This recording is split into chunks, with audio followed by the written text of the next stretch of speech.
Morning friends, कैसे हैं आप सभी। उम्मीद करते हैं आप सभी सुखी, समृद्ध और खुशहाल होंगे।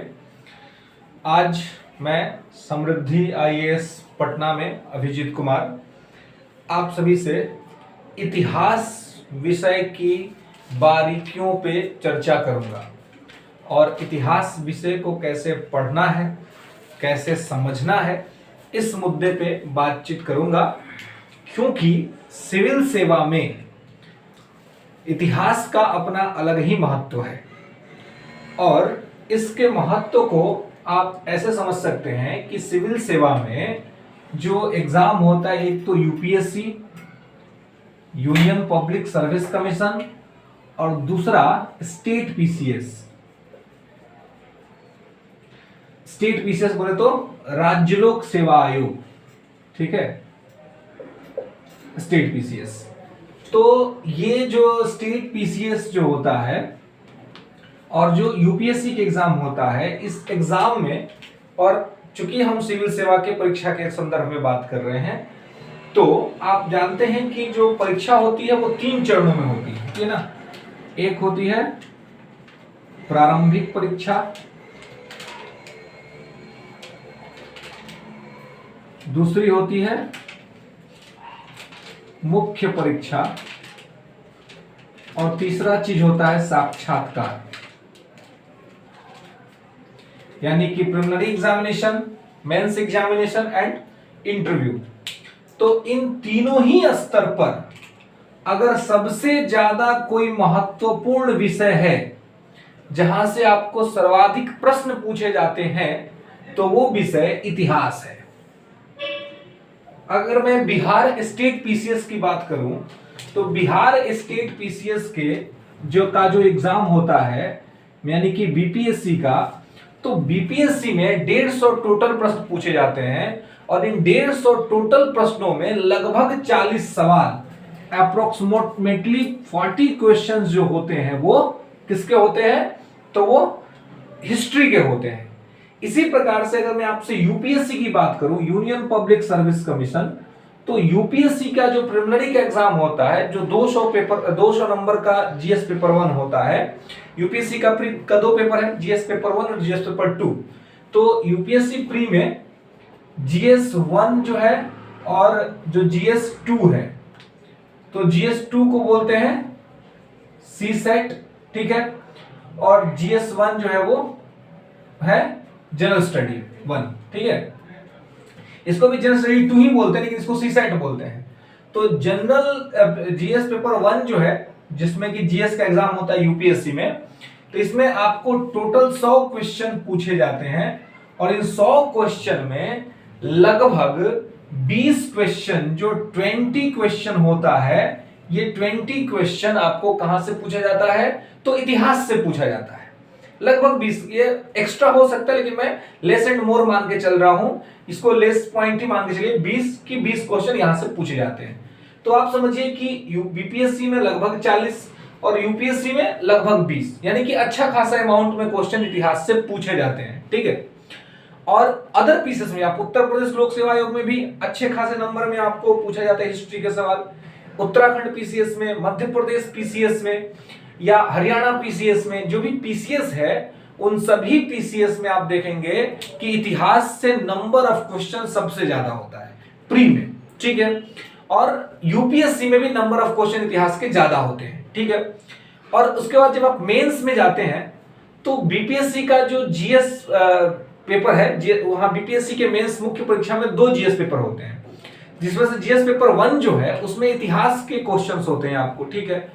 यूपीएससी की मुख्य परीक्षा अगर आप देने जाते हैं तो यूपीएससी की मुख्य परीक्षा का जीएस पेपर 1 जो है, जो जीएस के 4 पेपर हैं, उसमें जो जीएस पेपर 1 है, उस जीएस पेपर 1 में भी आपको हिस्ट्री के ढेर सारे सवाल देखने को मिल जाते हैं। 250 नंबर का जीएस पेपर 1 होता है यूपीएससी के मेंस में, जिसमें से 100 नंबर के हिस्ट्री के सवाल मेंस में पूछे जाते हैं जीएस के सेगमेंट में।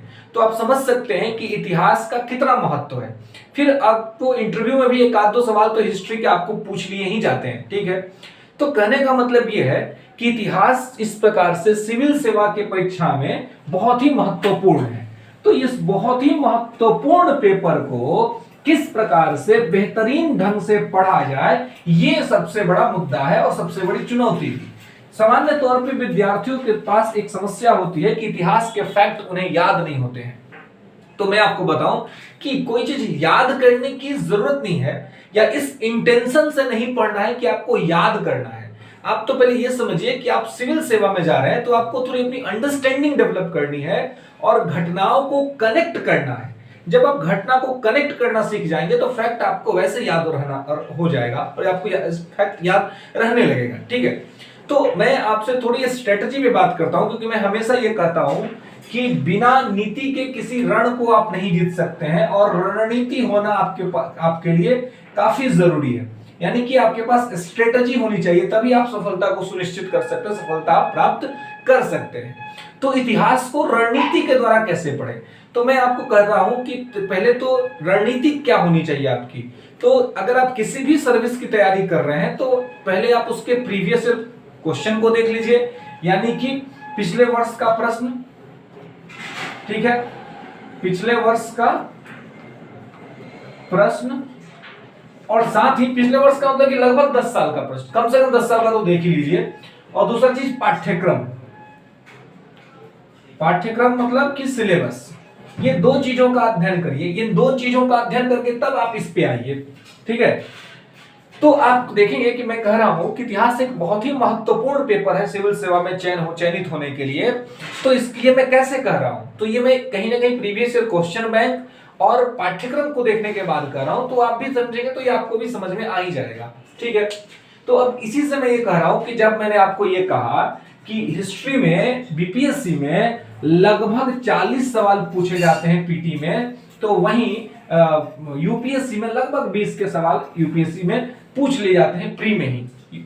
ठीक है, तो आप इसको कैसे पढ़ेंगे, तो अब आप ये देखिए कि हिस्ट्री में सर्वाधिक प्रश्न जो पूछा जाता है, तो हिस्ट्री सामान्य तौर पे 3 भाग में बटा हुआ है। आपको पता है कि जो इतिहास है, इतिहास ये क्या है जी, तो इतिहास हिस्ट्री जो है ये 3 भाग में बटा हुआ है।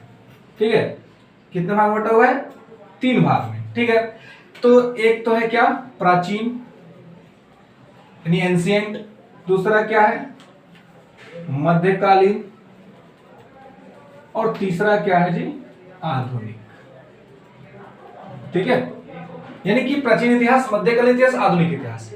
अब मैं आपको बताऊं कि यूपीएससी हो या बीपीएससी हो, मैं बीपीएससी को स्पेशली कोट कर रहा हूं बिकॉज की बीपीएससी एग्जाम अभी कंटिन्यू होने भी वाले हैं और आगे भी हो रहे हैं, अदर पीसीएस के भी होंगे।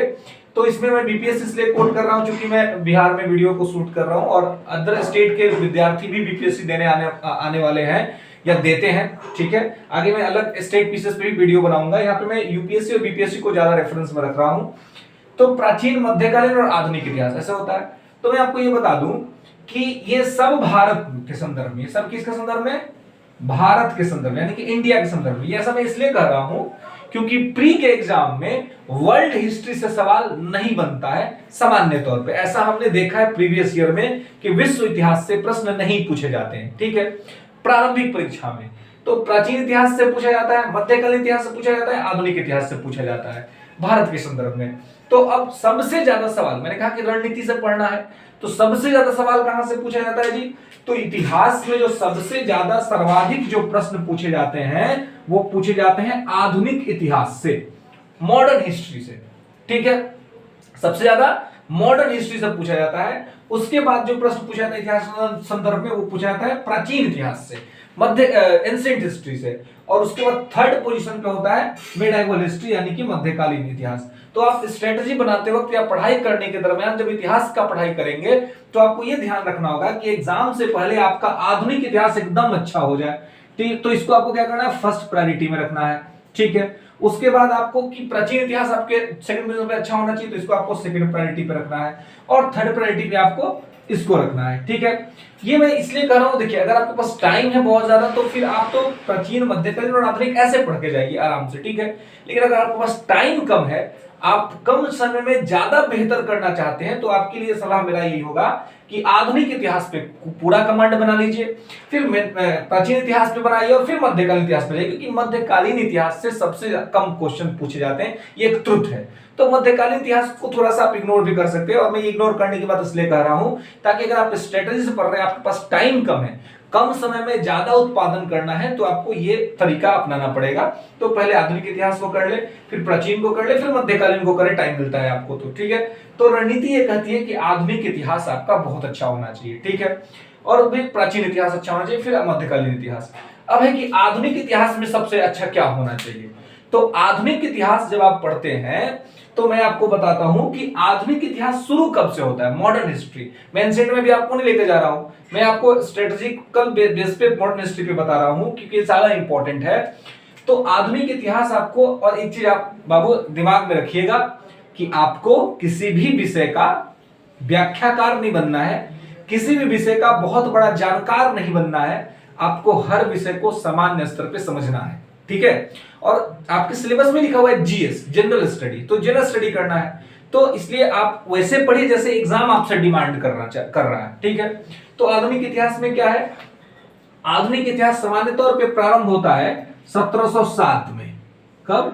1707 में। ये 1707 वैसा टाइम है जब औरंगजेब की मृत्यु होती है, औरंगजेब का डेथ हो जाता है, ठीक है।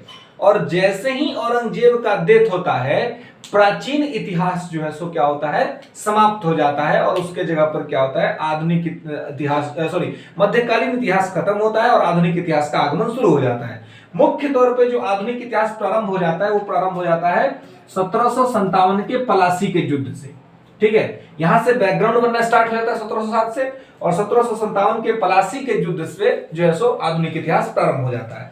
तो मैं आपको आधुनिक इतिहास के बारे में विशेष इंफॉर्मेशन जो देना चाहूंगा वो ये, और उसको कैसे आपको पढ़ना है। तो अगर आधुनिक भारत का इतिहास, तो आधुनिक भारत का इतिहास यूपीएससी एंड बीपीएससी दोनों के रेफरेंस में आपको बता रहा हूं कि कैसे पढ़ना है।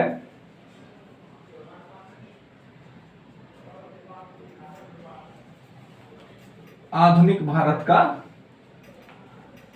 इतिहास, ठीक है, हिस्ट्री ऑफ मॉडर्न इंडिया। तो हिस्ट्री ऑफ मॉडर्न इंडिया जो आपका स्टार्ट होता है वो कहां से स्टार्ट होता है, 1707 से। अभी मैंने बोला आपको, तो ये सामान्य तौर पे 1707 से 1947 आजादी तक, ठीक है, टिल इंडिपेंडेंट। अब देखिए मैं क्या कर रहा हूं, ऐसा नहीं कि वहां उसके आगे इतिहास नहीं है, 47 के बाद भी इतिहास है, ठीक है। तो अलग सेपरेट किताबें आती है विपिन चंद्रा की जो आजादी के बाद का इतिहास लिखते हैं, ठीक है, या रामचंद्र गुहा की एक किताब आती है इंडिया आफ्टर गांधी। तो ये सारी किताबें तो आती हैं इतिहास की, तो इतिहास 47 के बाद भी है, लेकिन आपको यहाँ पे मैं 47 तक पढ़ने के लिए बोल रहा हूं, क्योंकि 47 के बाद क्या जो इतिहास है ना बाबू, वो आप पढ़ लीजिएगा। कैसे पढ़ लीजिएगा, तो अगर आप पॉलिटी पढ़िएगा तो पॉलिटी में संवैधानिक विकास तो एक प्रकार का भारत का इतिहास ही तो है, संविधान कैसे बना, नहीं हुआ क्यों, तो उसको आपको इतिहास के सब्जेक्ट में पढ़ने की आवश्यकता नहीं है। आप जब पॉलिटी पढ़िएगा तो पॉलिटी में पढ़ लीजिएगा। उसके बाद आजादी के बाद भारत का आर्थिक विकास कैसे हुआ, इकोनॉमी में पढ़ लीजिएगा, ठीक है। तो उसके लिए अलग से इतिहास पढ़ने की आवश्यकता नहीं है, बल्कि जो आप किताबें पढ़ेंगे उन किताबों के अंतर्गत आपकी अभी तक में देश में क्या क्या इकोनॉमी में चेंजेस हुए हैं, ज्योग्राफी में क्या क्या हो रहा है। हालांकि ज्योग्राफी का भी एक अपना एक हिस्ट्री है, ठीक है। तो ज्योग्राफी को हम 47 के बाद से नहीं पढ़ते हैं, बल्कि पहले से पढ़ते हैं ना, यूनिवर्स का सिस्टम क्या है, टॉलेमी ने क्या कहा था, नहीं कोपरनिकस ने क्या कहा था पृथ्वी के बारे में, सन के बारे में, ठीक है। तो वो सारी ज्योग्राफी के संदर्भ में उसकी तुलना करेंगे।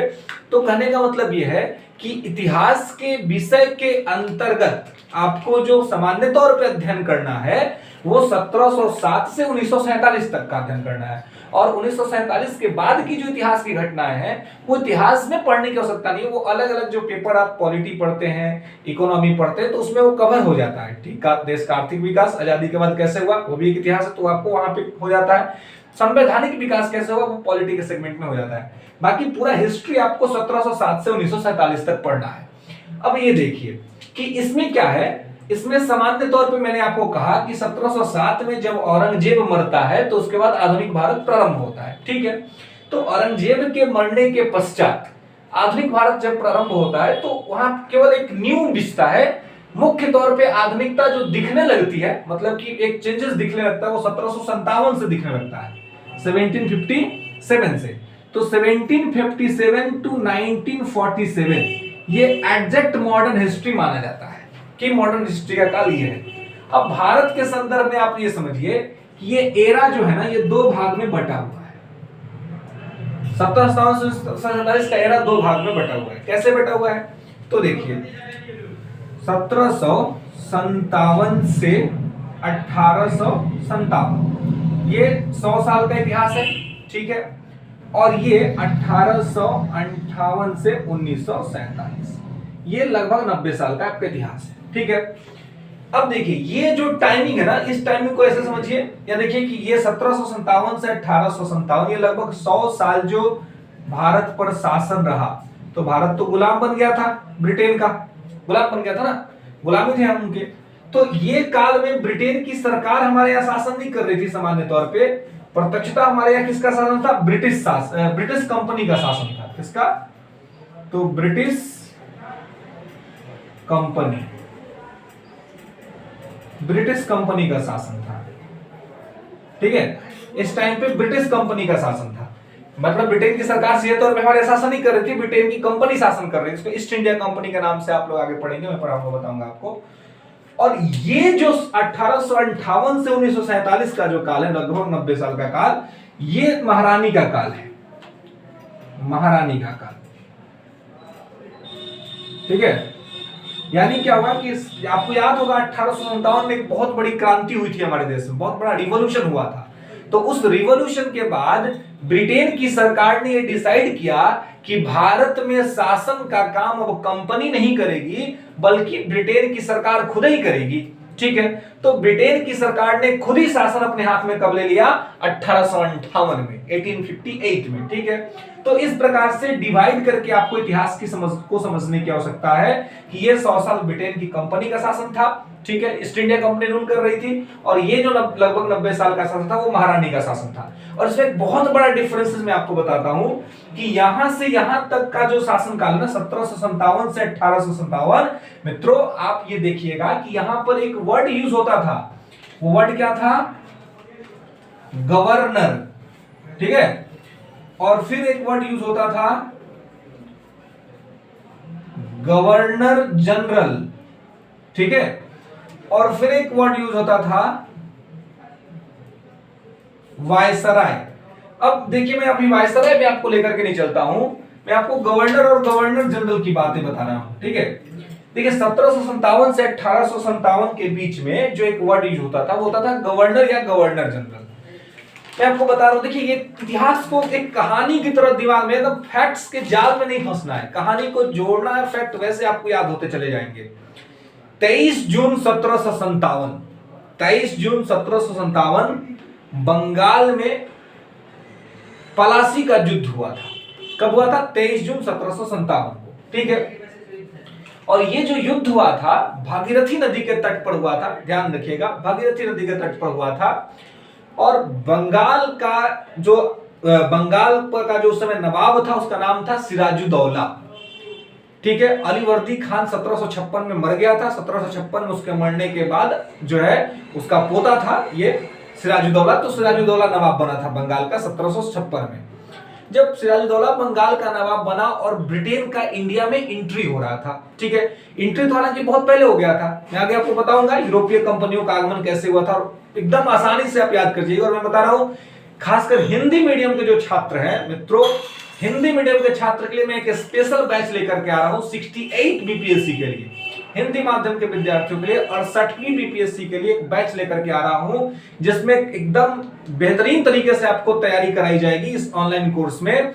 और उसमें आपको इतिहास, भूगोल, अर्थव्यवस्था, साइंस सबके आपको नोट्स प्रोवाइड कराए जाएंगे, उसके बेहतरीन लेक्चर्स होंगे, और ऑनलाइन क्लास में कंप्लीट ऑफलाइन का माहौल दूंगा मैं आपको। आप वहीं से क्वेश्चन पूछेंगे और आपको जवाब दिया जाएगा, और पूरी तरह से समझा करके आपको आगे बढ़ा जाएगा, और बेहतरीन समझदारी के साथ शुद्ध रूप से हिंदी मीडियम के विद्यार्थियों के लिए जो सुदूर गांव में रह रहे हैं या कहीं भी रह रहे हैं और हिंदी माध्यम में पढ़ाई करते हैं, भाषा कोई दिक्कत नहीं करेगी, और हिंदी माध्यम में भी आप एसडीएम, डीएसपी आप बन सकते हैं और आप बनेंगे, इसमें कहीं कोई दो राय नहीं है।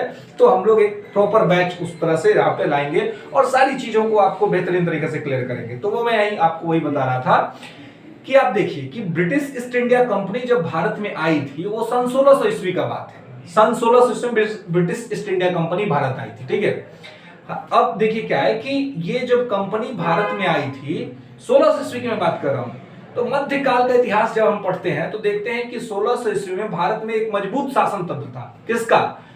अकबर का। अकबर शासन कर रहा था। तो ये जो कंपनी आई थी ना भारत में, व्यापार करने के लिए आई थी, शासन करने के लिए नहीं आई थी। ब्रिटेन की कंपनी भारत में व्यापार करने के लिए आई थी, शासन करने के लिए नहीं आई थी। कौन कौन सी कंपनी आई थी तो मैं आपको बता रहा हूं कि सबसे पहले तो जो विदेशी कंपनी आधुनिक काल में या कहें कि मध्यकाल में हमारे देश में आ चुकी थी, उस कंपनी का नाम था पुर्तगाल, ठीक है। पुर्तगाल जो है वो पहले ही आ चुका था। और पुर्तगाल के बाद जो हमारे देश में, ये तो जल्दी से याद कर लीजिएगा, पीटी में कहीं आना चाहिए प्रश्न, तो याद कर लीजिएगा सबसे पहले कौन सी कंपनी आई थी इंडिया में, तो पुर्तगाल। कौन सी आई थी? पुर्तगाल। उसके बाद कौन आया? डच। उसके बाद कौन आया? ब्रिटेन। उसके बाद कौन आया? फ्रांस, ठीक है। अब देखिए ये आपको एकदम ध्यान रखने हैं कि ये कंपनियां इस प्रकार से आई थी। पुर्तगाल तो आपको पता है 1498 वास्को डी गामा जिसने इंडिया की खोज करी थी। लोग इंडिया का खोज हुआ, चुटकुल किताब हुआ तो लिख देता है कि भारत का खोज हुआ 1498 में। भारत का खत्म हो गया था, कहीं गड़बड़ हो गया था, कहीं नहीं था, भारत तो यहीं पे था।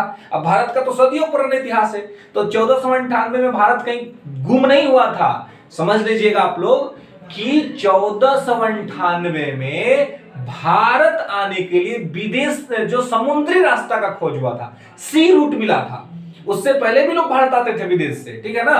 बहुत सारे लोग का तो आप पढ़े हैं, इस्लाम आया था हमारे यहाँ अरब से, तो कैसे आया था भाई? उड़ के आया था। इससे पहले यूरोपियन लोग हमारे देश में आ चुके थे, यूनानियों का आक्रमण हो चुका था, सिकंदर आ चुका था। कैसे आया था? उड़ के थोड़ी आया था। भारत आया था कैसे? तो लैंड रूट से आया था, अफगानिस्तान के रास्ते होकर के लोग हमारे देश में आए थे। समुद्री रास्तों से भारत आने का मार्ग किसी को पता नहीं था, वो पता चला 1498 ईस्वी में। तो सब लिख देता है, बकला सब का लिख देता है कि भारत का खोज हुआ 1498 में। मूर्ख सब, 1498 में खोज हुआ जी, भारत तो पहले ही चला। सिंधु घाटी का सभ्यता, वैदिक काल, मौर्यन काल, सब कहां था? आकाश में था कि इंडिया में था? तो समझिएगा कि 1498 ईस्वी में भारत आया, वास्को डी गामा, पुर्तगाली कंपनी आ गई। डच कब आए? डच का पहला अभियान 1598 में आया था, हॉटमैन के नेतृत्व में इंडिया, ठीक है। ब्रिटिश ईस्ट इंडिया कंपनी सन 1600 ईस्वी में महारानी एलिजाबेथ के चार्टर से यहां इंडिया आई थी, ठीक है। और फ्रांस की कंपनी 1664 में, ठीक है। ये तो एकदम ध्यान रख लीजिएगा। अब देखिए इसको एकदम शॉर्ट से याद रखिए, पीडीबीएफ। पीडीबीएफ, पी से पुर्तगाल, डी से डच, बी से ब्रिटेन, एफ से फ्रांस, पीडीबीएफ। ये चार याद रखना है। पुर्तगाल आया था पहले, फिर डच आया था, फिर ब्रिटेन आया था, फिर फ्रांस आया था, ठीक है। तो ये आपको आने का क्रम याद, कभी सजाने के लिए यूपीएससी में अगर पूछा था कि सजाइए कंपनियों का आने का सही क्रम क्या है, तो कंपनियां ऐसे आई थी। 1498 में पुर्तगाल, डच 1598 में, ब्रिटेन 1600 ईस्वी में, फ्रांस 1664 ईस्वी में, ठीक है। तो मैं आपको यही समझा रहा हूं किस प्रकार से कंपनियां आई थी। अब क्या हुआ कि कंपनियां तो बहुत पहले आ गई थी। आप देखिए ना, ब्रिटेन की कंपनी 1600 ईस्वी में आ गई थी, फ्रांस की कंपनी 1664 में आई थी, नहीं। और ये आधुनिक काल कब से हम कह रहे हैं जी? 1757 से, बहुत टाइम के बाद से। क्यों? क्योंकि आधुनिक काल की विशेषताएं उसी समय से आई, ठीक है। और आप देख रहे हैं कि पुर्तगाल भी आया, डच भी आया, ब्रिटेन भी आया और फ्रांस भी आया।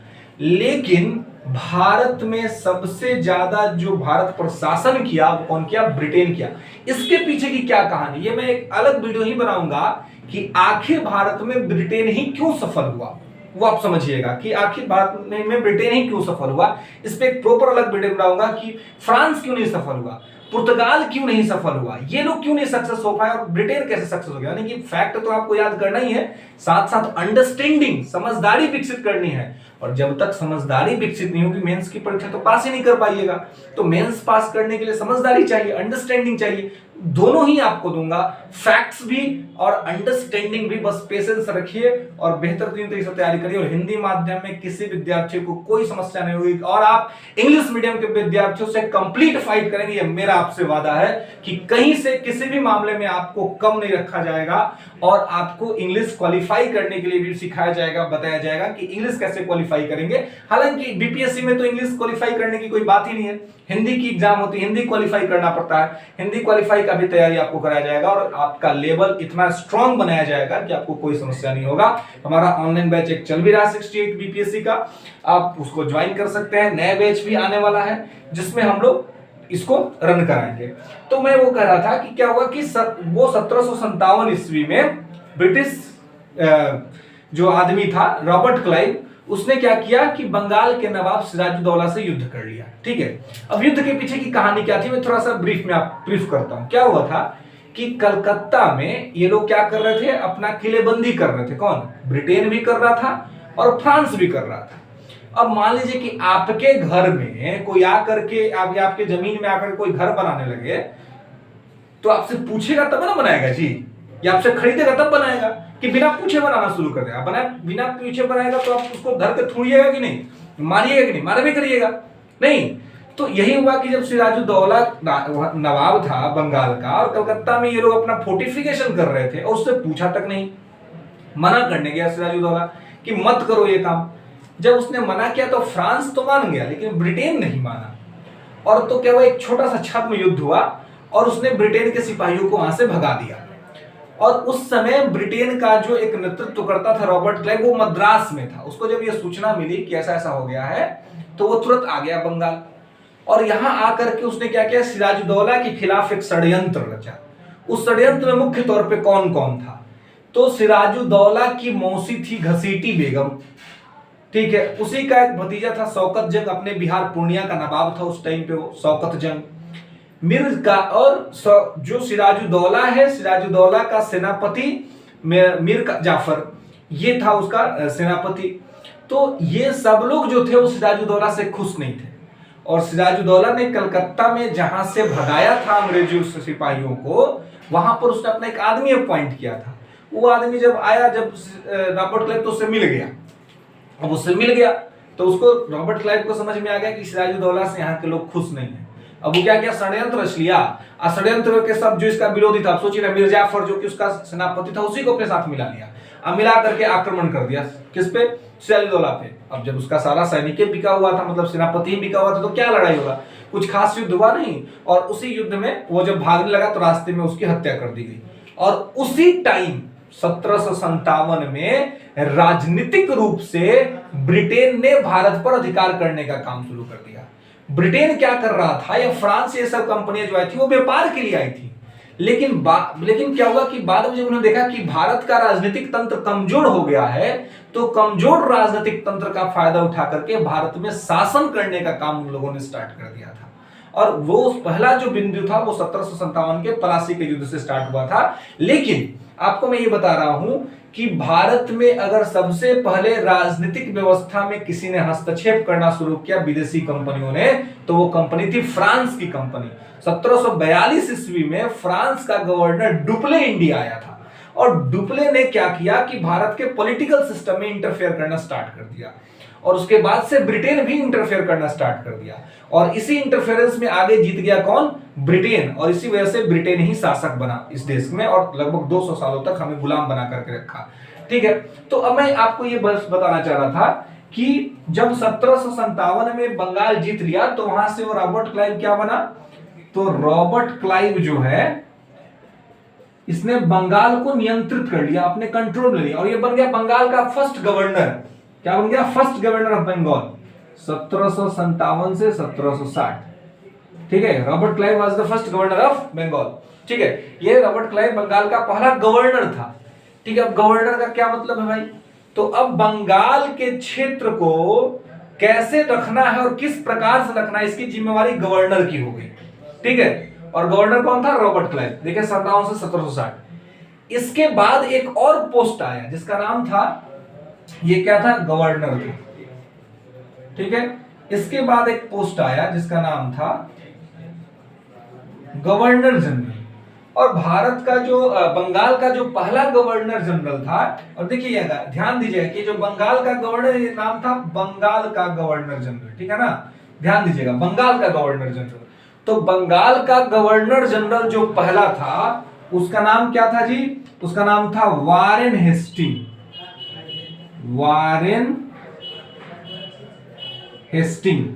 वारेन हेस्टिंग बंगाल का पहला गवर्नर जनरल था और इसका टाइमिंग है 1772 से 1785, ठीक है, वारेन हेस्टिंग का। अब देखिए दोनों में अंतर क्या है, बंगाल का गवर्नर है, बंगाल का गवर्नर जनरल।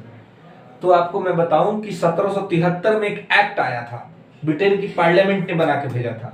उस एक्ट का नाम था रेगुलेटिंग एक्ट। रेगुलेट मतलब क्या होता है जी, चलाना। तो किसको चलाना, भारत को चलाना। तो भारत को कौन चला रहा था उस टाइम पे, कंपनी चला रही थी, ईस्ट इंडिया कंपनी। तो कंपनियां के नाम से वो आया लेटर, क्या नाम था उसका, रेगुलेटिंग एक्ट, कैसे रेगुलेट करना है। और उसी रेगुलेटिंग एक्ट में लिखा था कि जो 1757 में जो बना है बंगाल का गवर्नर, अब यह बनेगा क्या, बंगाल का गवर्नर जनरल, यही बनेगा बंगाल का। तो मतलब गवर्नर के पोस्ट पे जगह क्या हो जाएगा, गवर्नर जनरल का हो जाएगा। और इस पोस्ट पर अपॉइंट होने वाला पहला व्यक्ति था कौन, तो बंगाल का गवर्नर जनरल, तो था वारेन हेस्टिंग। अब देखिए तो गवर्नर और गवर्नर जनरल में अंतर क्या है, तो शक्तियों का अंतर है। अब आप बताइए, दरोगा जी एसपी जी बराबर नहीं होंगे ना जी, दरोगा जी हैं, एगो थाना संभालेंगे, एसपी जी पूरा जिला संभालेंगे, तो ये अंतर है। तो क्या अंतर है, जो बंगाल का गवर्नर था ना वो खाली बंगाले देखता था, केवल बंगाले उसके कंट्रोल में था। लेकिन जो बंगाल का गवर्नर जनरल बन गया, अरे भाई ओकर पावर एक बार बढ़ गया। कैसे बढ़ गया, तो देखिए वो बंगालो संभाल रहा था, उसके बाद मद्रास भी संभाल रहा था, और फिर बंबई भी संभाल रहा था। यानी कि बंगाल, मद्रास और बंबई, इन तीनों का जो अकेला मालिक है ना, वो क्या है, वो है बंगाल। जैसा कि मैं बताया आपको कि जो बंगाल का गवर्नर जनरल है उसके पास बंगाल, मद्रास और बंबई तीनों का जो हेड हो गया। ध्यान रखिएगा, इससे बहुत कंफ्यूजन होता है, सब रट्टे तो याद कर लेता है बंगाल का गवर्नर कौन, गवर्नर जनरल कौन, भारत का गवर्नर जनरल कौन, लेकिन तीनों में डिफरेंसेस क्या है, अंतर क्या है, ये एकदम समझिएगा। तो जो बंगाल का गवर्नर है वो कौन है, तो वो है केवल बंगाल का देख रेख करने वाला, ठीक है, बंगाल का मालिक है, वो बंगाल का गवर्नर, इसका नाम था Robert Clive. Robert Clive Bengal का प्रथम गवर्नर था। उसके बाद रॉबर्ट क्लाइव बहुत सारे गवर्नर्स आए, ठीक है। रॉबर्ट क्लाइव के पास जो है सो वेंसीटार्ट आया, वार्लिस्ट आया, फिर बीच में रॉबर्ट क्लाइव आया 1765 में, फिर कर्टियर आया, और कर्टियर के बाद वारेन हेस्टिंग आया 1772 में इंडिया। ये सबका लिस्ट में लिखा दूंगा, सबका नाम याद करा दूंगा, सारे गवर्नर का, सारे वायसराय का, कहीं कोई दिक्कत आपको नहीं होगा। और अंडरस्टैंडिंग के साथ, समझदारी के साथ सारी चीजें आपकी क्लियर हो जाएंगी। तो बंगाल का जो गवर्नर जनरल है वो बंगाल, मद्रास और बंबई का जो हेड ऑफ स्टेट था वो था बंगाल का गवर्नर जनरल, ठीक है। तो बंगाल के गवर्नर और गवर्नर जनरल में अंतर ध्यान रखिएगा कि जो केवल बंगाल का मालिक है वो बंगाल का गवर्नर, और जो बंगाल के साथ साथ मद्रास और बंबई का भी मालिक हो गया एक ही आदमी, वो हो गया बंगाल का गवर्नर जनरल। और ये व्यवस्था कब बनाया गया, 1773 के रेगुलेटिंग एक्ट से, ठीक है। इसके बाद एक और बात आती है, वो भी क्लियर कर देता हूं, वो बात आती है भारत का गवर्नर जनरल। भारत का गवर्नर जनरल, तो पहले तो मैं आपको ये बता दूं कि भारत का जो गवर्नर जनरल था पहला, उसका नाम था Lord William Bentinck. Lord William Bentinck, ये भारत का पहला गवर्नर जनरल था, ठीक है। ये पूछा जाता है भारत का पहला गवर्नर जनरल, पूछा जाता है बंगाल का पहला गवर्नर तो रॉबर्ट क्लाइव, बंगाल का पहला गवर्नर जनरल तो वारेन हेस्टिंग, अब भारत का पहला गवर्नर जनरल तो वो कौन हो जाएगा, लॉर्ड विलियम बेंटिक। कब बना था, तो लॉर्ड विलियम बेंटिक इंडिया आ तो गया था 1828 में, 1828 से लेकर के 1835 तक लॉर्ड विलियम बेंटिक इंडिया में रहे थे, ठीक है। लेकिन भारत का गवर्नर जनरल कब बने थे, 1833 में। 1833 के चार्टर एक्ट से ये बने थे भारत का गवर्नर जनरल। अब देखिए जो बंगाल का मालिक वो बंगाल का गवर्नर, ठीक है, और जो बंगाल के साथ साथ मद्रास और बंबई का भी मालिक हो गया, प्रमोशन करके दरोगा जी एसपी बन गए। तो जब एसपी बन गए तो क्या हो गया जी, एसपी जब बन गए तो क्या हो गए, पूरा जिले के मालिक हो गए, ठीक है। और वही एसपी साहब जब बन गए DGP, director general of police, तो क्या हो जाएंगे, पूरा राज्य के मालिक हो जाएंगे पुलिस विभाग के। तो उसी प्रकार से पहले जो बंगाल का गवर्नर था वो खाली बंगाल का मालिक था, ठीक है। जो बंगाल का गवर्नर जनरल हुआ वो बंगाल के साथ बंबई या मद्रास का भी मालिक हो गया। लेकिन जो भारत का गवर्नर जनरल हुआ वो पूरे भारत का मालिक हो गया 1833 में। यही बात आगे बताएंगे कि 33 में कैसे हो गया, क्योंकि 33 आते आते लगभग पूरा भारत को अंग्रेज सब जीत लिया था, ठीक है, ये अपने कंट्रोल में ले लिया था, इसीलिए वहां पर पोस्ट आ गया भारत का गवर्नर जनरल, ठीक है। तो बंगाल का पहला गवर्नर रॉबर्ट क्लाइव, बंगाल का पहला गवर्नर जनरल वारेन हेस्टिंग और भारत का पहला governor general Lord William Bentinck. उम्मीद करते हैं ध्यान रखा तीनों में अंतर। जो बंगाल का मालिक है बंगाल का गवर्नर, जो बंगाल के साथ साथ बंगाल और मद्रास और बंबई का मालिक है वो बंगाल का गवर्नर जनरल, और जो पूरे भारत के मालिक बन गया वो कौन है, तो वो है भारत का governor general Lord William Bentinck. 1833 ईस्वी में बना था चार्टर एक्ट से भारत का गवर्नर जनरल। आ तो गया था 1828 में इंडिया, ठीक है, और इसी के टाइम में सती प्रथा समाप्त हुआ था इंडिया में, सती प्रथा के खिलाफ कानून बनाया था। उसके बाद एक पोस्ट आता है वायसराय का, ठीक है, और आपसे पूछा जाता है कि भारत का पहला वायसराय कौन था। तो ये भी यहां पर ध्यान रखिएगा कि भारत का जो पहला वायसराय था, फर्स्ट वायसराय ऑफ इंडिया, तो पहला जो वायसराय था उसका नाम था लॉर्ड कैनिंग। क्या नाम है, Lord Canning. Lord Canning was the first viceroy of India. अब देखिए वायसराय अब आ गया, गवर्नर खत्म, अब आ गया वायसराय। अभी क्या है भाई, तो समझ लीजिएगा, जो गवर्नर होता था ना वो सर्वे सर्वा होता था, कंपनी का सबसे बड़ा अधिकारी होता था, और वो भारत में क्या करना है क्या नहीं करना है ये सब कुछ डिसाइड कौन करता था, गवर्नर ही करता था, ठीक है। लेकिन जब 1857 का क्रांति हो गया तो अभी आपको बताया था ना कि कंपनी से शासन छीन लिया गया। तो जब कंपनी से शासन छीन लिया गया, कंपनी से शासन छीना गया, तो शासन किसके हाथ में चला गया, ब्रिटेन के महारानी के हाथ में। तो महारानी के हाथ में गया तो महारानी क्या बोली, गवर्नर को हटाओ, ये नहीं करेगा शासन, अब हम शासन करेंगे, कौन, गवर्नर। वहां से महारानी, तो महारानी बोली कि अब गवर्नर तो अपने मन का करेगा नहीं, तो गवर्नर किस बात का, हटाओ, गवर्नर को लतिया के हटा दी, चल भाई हट, गवर्नर खत्म। अब गवर्नर के ठीक पाट के हटा दी, और उसके जगह पर किसको लेके आई, वायसराय को। अब देखिए जो पूरा मालिक बनले घूम पड़ रहा था कि हम मालिक हैं इंडिया के, और पद के अधिकार में कम कर दिया, मैंने कहा जी डिमोशन। पहले जो दरोगा जी एसपी बने थे, एसपी से डीजीपी बने थे, तुरंत डीजीपी को बना दिया दरोगा जी, चलिए नीचे आ जाइए। क्या किया कि गवर्नर से कहा कि देख भाई अब तोरा कुछ नहीं करना है, अब जो करेंगे हम करेंगे, कौन, महारानी करेगी।